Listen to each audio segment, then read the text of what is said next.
All right, howdy from wonderful Wyoming. We're here this morning. I want to talk about training our helpers. So let's go to Matthew chapter 5. And we're going to look at verses 14 through 16. Matthew chapter 5, again, verse number 14 says, "Ye are the light of the world. A city that is set on a hill cannot be hid.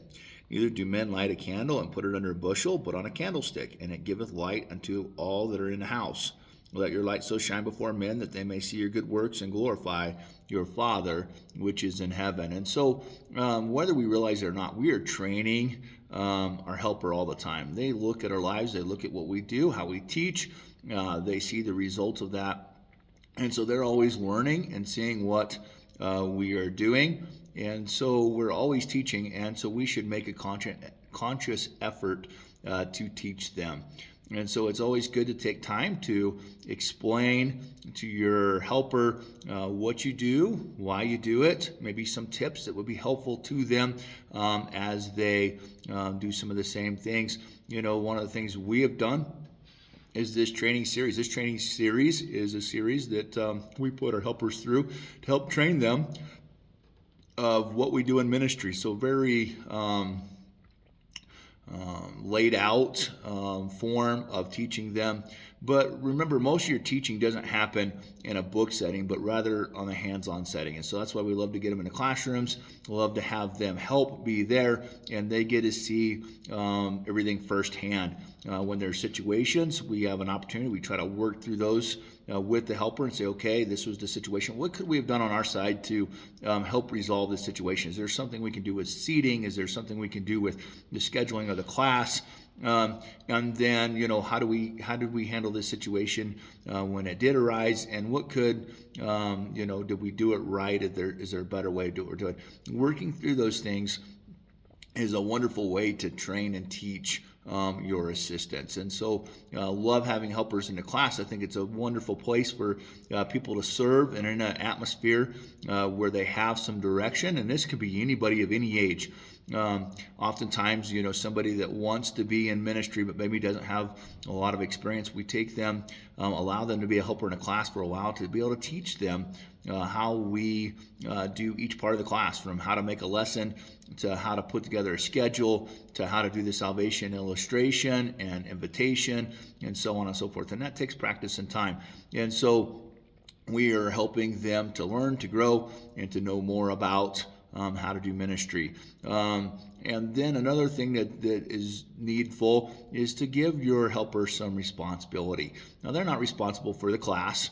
That's the teacher's responsibility, but they can have a responsibility within the class. So, for instance, you could say, next week, I want you to lead a song. Now, you could say next week, the song you're going to lead is This Little Light of Mine. I need you to practice it this week. Make sure you know the hand motions. And next week, you're going to lead This Little Light of Mine for the children. Or it may be, I need you to pick a song. You can pick the song that you want to pick. Try to find one with hand motions, and we'll sing that next week with the kids. And so I want you to be prepared. I'm going to have you stand up and lead the children in that. And so we want to give them some form of responsibility. Now, we do want to make sure that the responsibility we give them is appropriate for who they are and where they're at, and that we set them up to succeed. The idea is that we help them to be equipped with the tools, resources, knowledge to be able to do the tasks that we've asked them and help them to be successful in completing it. And as we work through that, oftentimes what I do is I'll do a section. So for the next several months, all you do is you're going to lead the song. And so I want you to lead the song. It may not be all you do, but your main purpose is to lead the song. And I want you to pick the songs, and this is kind of the area we're going to do this with. Give them some direction, some guidelines.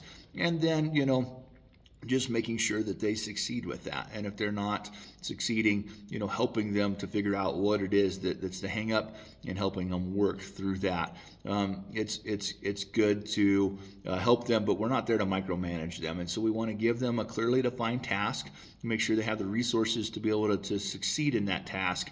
And then we want to help see that they accomplish that, and as they grow and develop, they'll be able to do more and more, and hopefully to the place where they're able to teach the entire class, and eventually will have the responsibility of teaching their own class. And so That's kind of the goal, but I do want us to remember that regardless of whether we realize it or not, we're always teaching our helpers. We're always training them, and they see what we do, they see what we say, and they're learning and developing as they go. And so I want to challenge us to take advantage of that. Use them so that use them is the wrong term.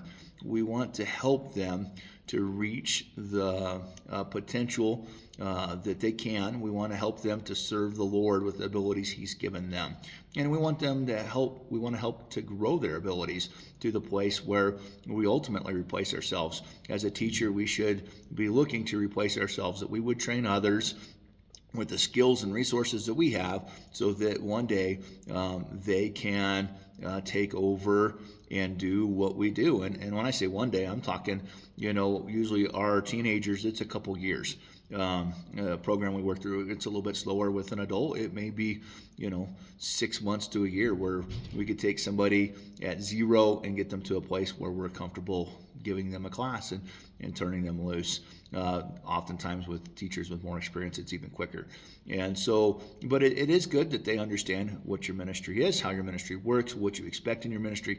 All those things are good things to teach and train, and those can be done in a helper setting. And so definitely a great tool. We use it, and I encourage you to use it as well. Find helpers, bring them in, get them excited about ministry, teach them kind of how your ministry works and what you do, and then bring them to the point where they're able to teach, and then allow them to do that. That's one mistake that we sometimes make. We get them trained and get everything ready, and then we say, okay, well, all right, we don't know what to do with you. So we want to allow them to be able to actually teach and to use the skills that we've given them. So I challenge us to do that as well. So thanks for joining in. I hope this has been a blessing, and Lord willing, we'll see you next time.